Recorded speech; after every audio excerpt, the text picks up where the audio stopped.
Welcome to our final video for the Interdisciplinary Challenge on Sustainable Healthcare. Our topic is water consumption in healthcare organizations, a critical issue. Water plays an essential role in maintaining hygiene, supporting medical technologies, and ensuring safety for patients and professionals. Managing it effectively is a key challenge for future-ready hospitals. Let's take a look at the critical aspects related to the challenge. We have classified them into 4 different groups. In the first one, it's important to know that hospitals use large amounts of water in both clinical and support services. Dialysis machines, for example, require ultra-pure water in large volumes. Sterilization equipment is also essential to ensure hygiene and patient safety. Laboratories and diagnostic areas also depend on water for testing, cleaning, and maintenance of equipment. We have identified other uses of water in a hospital, such as water consumption in kitchens for cooking and laundry services, which must process large quantities of uniforms every day.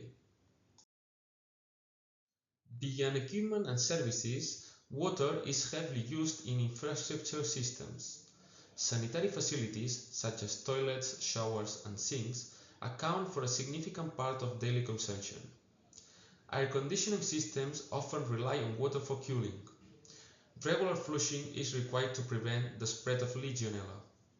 Unfortunately, outdated infrastructure and inefficient maintenance can lead to large water uses.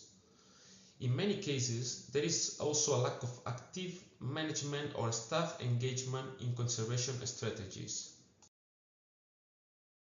Despite these challenges, there are many opportunities to reduce water consumption and improve efficiency. The implementation of modern systems can lead to significant cost savings and reduce environmental impact in the long term. Hospitals also have a growing responsibility to comply with non-financial reporting requirements, such as the Corporate Sustainability Reporting Directive. Taking action now means preparing for future standards, while contributing to the broader goal of climate resilience. In addition, new regulations on sanitary water quality and Legionella prevention are reinforcing the need for action across the healthcare sector. There is a wide range of practical opportunities that hospitals can implement to reduce water consumption. These include water recycling systems, low-flow taps, timed taps, dual-flush toilet, and rainwater harvesting systems for non-potable uses such as garden irrigation or air conditioning. Technologies such as leak detection systems can also prevent unnecessary waste and costly damage.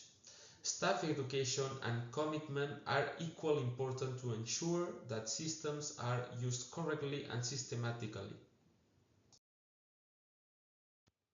Water use in healthcare varies depending on hospital sizes, number of patients, and services provided. Studies show that the largest portion, about 41%, is used for sanitation, like toilets flushing and cleaning. This is followed by cooling and heating systems at 22% and medical processes at 14%. Recognizing these consumption patterns helps us to focus efforts where they'll make the biggest difference.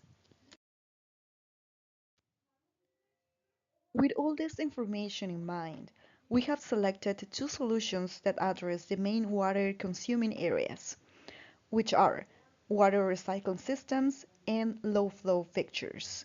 Both are practical, adaptable, and offer long term benefits, especially when targeting high use areas like toilets, sinks, and medical equipment.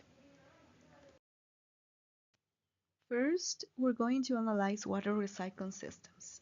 They may seem like big projects, but the benefits are long term, not only saving water, but reducing costs. The idea is to reuse gray water from sinks, kitchens, and laundry for non potable purposes, like toilet flushing or irrigation. Some hospitals also reuse osmosis reject water from dialysis. There are different technologies that can be applied to these systems depending on the necessities. For instance, they are widely used in housing, but hospitals produce a kind of special gray water that may need biological treatment as well. However, all water recycling systems have four main stages. First, removing oil and large particles, then filtration, then removing chemicals, and finally, sterilization. These systems help to reuse water as much as possible and reduce its consumption. Low-flow fixtures are simple and effective tools to cut water use without compromising hygiene. Technologies like aerators, touchless taps, and flow regulators help limit unnecessary use, especially in restrooms. They can reduce consumption by up to 50%, while also lowering energy costs due to reduced hot water use. They are easy to install and offer fast returns in efficiency and savings. Finally, technology is only part of the solution. An open issue to be solved is staff engagement and education campaigns. Each stakeholder plays a critical role. For instance, medical staff are central to daily water use through patient care activities. Their participation ensures patient safety while adopting efficient practices. Maintenance staff are responsible for identifying leaks, monitoring water systems, and ensuring that water-saving technologies are working properly. Administrative staff oversees policy development, resource allocation, and compliance monitoring.